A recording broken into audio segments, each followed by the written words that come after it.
কোরআনের সবচেয়ে বড় সূরা আল বাকারার শুরুটা কিন্তু বেশ অন্যরকম, তাই না? মাত্র ৩টি অক্ষর দিয়ে শুরু, আলিফ, লাম, মিম। হ্যাঁ, একদম। এগুলোকে তো হুরুফ মুকাত্তাআত বা বিচ্ছিন্ন অক্ষর বলা হয়। ঠিক, আর কোরআনের ২৯টি সূরা এভাবেই শুরু হয়েছে। তো আজকের এই আলোচনায় আমরা চেষ্টা করব এই অক্ষরগুলোর পেছনের সম্ভাব্য অর্থ বা তাৎপর্য বুঝতে।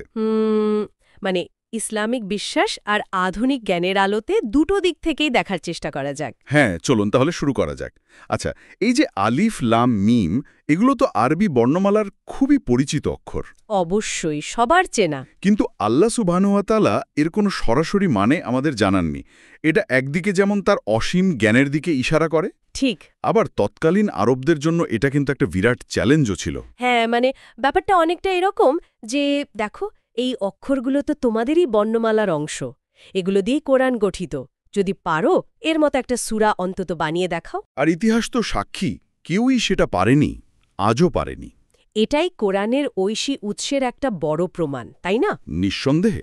আর এখানে আরেকটা মজার বিষয় হলো, এই ব্যাপারটা মুমিনের জন্য এক ধরনের ঈমানের পরীক্ষাও বটে। ঈমানের পরীক্ষা কিভাবে?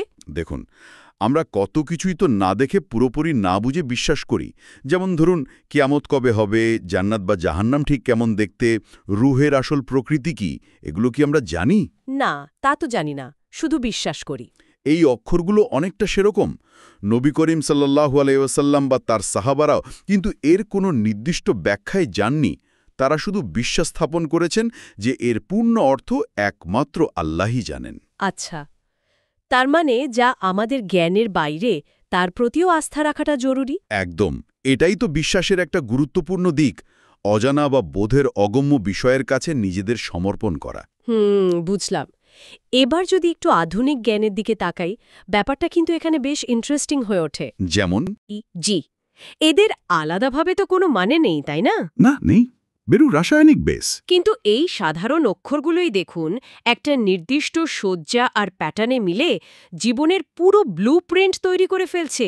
আমাদের চোখের রং কি হবে, চুল কেমন হবে, এমনকি বুদ্ধিমত্তা পর্যন্ত। হ্যাঁ, এটা সত্যিই বিস্ময়কর। তো কে বলতে পারে এই আলিফ লাম মিমও কি ওইরকমই কোনো গভীর ঐশিক কোড, যার আসল অর্থ বা কাজটা লুকিয়ে আছে এর বিন্যাসে বা অন্য কোনো গভীর স্তরে, শুধু অক্ষর পরিচয়ের মধ্যে নয়? এটা একটা দারুণ পয়েন্ট। আর যদি আমরা এটাকে আরেকটু বড় পরিসরে দেখি, দেখুন, পদার্থবিজ্ঞান বা গণিতেও তেমন প্রতীক আছে। হ্যাঁ, আছে তো। যেমন পাই, ঠিক। পাই বা ধরুন ইনফিনিটি, মানে অসীমতার ধারণা, কিংবা ওই যে কাল্পনিক সংখ্যা আই, যেটা ঋণাত্মক সংখ্যার বর্গমূল, যা আসলে সম্ভব না। হ্যাঁ, আই। এই প্রতীকগুলো তো বিমূর্ত, চোখে দেখা যায় না, ধরা যায় না, কিন্তু এগুলোর উপর ভিত্তি করেই আজকের কত শত বিজ্ঞান আর প্রযুক্তি দাঁড়িয়ে আছে। ঠিক। তার মানে যা আমরা সরাসরি বুঝতে পারছি না, সেটাও যে বাস্তব জীবনে অসম্ভব গুরুত্বপূর্ণ হতে পারে, এটা বিজ্ঞানও স্বীকার করে। একদম। আল্লাহ হয়তো এর মাধ্যমে এটাই ইশারা দিচ্ছেন যে দেখো, অক্ষরগুলো তোমাদের পরিচিত, কিন্তু এর ভেতরের জ্ঞান, এর গভীরতা তোমাদের ধারণারও অনেক ঊর্ধ্বে। কোরআন শুধু পড়ার বা শোনার জন্য নয়, এটা নিয়ে গভীরভাবে চিন্তা করার জন্য। তাহলে কি আমরা বলতে পারি যে এই অক্ষরগুলোর হয়তো কোনো প্রায়োগিক বা ফাংশনাল দিকও থাকতে পারে, যা আমরা এখনো আবিষ্কার করতে পারিনি, যেমনটা ডিএনএ বা গাণিতিক প্রতীকের ক্ষেত্রে হয়েছে?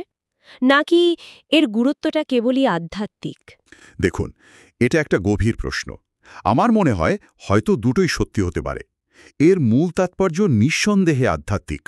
আল্লাহর জ্ঞান কত বিশাল, তার রহস্য আর আমাদের ঈমানের গভীরতা পরীক্ষা করা। তার মানে দুটো দিকই গুরুত্বপূর্ণ। হ্যাঁ, চূড়ান্ত বার্তাটা হলো কোরআন নিয়ে আরও গভীর চিন্তা আর গবেষণার প্রয়োজন। কোনো কিছু বুঝতে পারছি না তার মানে এই নয় যে সেটা অর্থহীন বা ভুল, বরং এই না বোঝা বিষয়গুলোতেও আল্লাহর প্রজ্ঞা আর পরিকল্পনার ওপর পূর্ণ বিশ্বাস রাখা আর একই সাথে জ্ঞান অর্জনের চেষ্টা চালিয়ে যাওয়া, এটাই তো ঈমানের দাবি। জ্ঞান এবং বিশ্বাস এখানে আসলে হাত ধরাধরি করে চলে। সত্যি, আলোচনাটা খুব গভীর হলো। আমরা দেখলাম কিভাবে আলিফ লাম মিমের মতো রহস্যময় অক্ষরগুলো বিশ্বাস আর যুক্তির মধ্যে একটা সুন্দর সেতু তৈরি করতে পারে। হ্যাঁ, একদিকে এটা যেমন আল্লাহর জ্ঞানের বিশালতা আর কিছু জিনিসের রহস্যময়তার কথা মনে করায়। ঠিক, তেমনি আবার আধুনিক বিজ্ঞানের কিছু বিমূর্ত কিন্তু অপরিহার্য ধারণার সাথেও এর একটা অদ্ভুত মিল খুঁজে পাওয়া যায়। এটা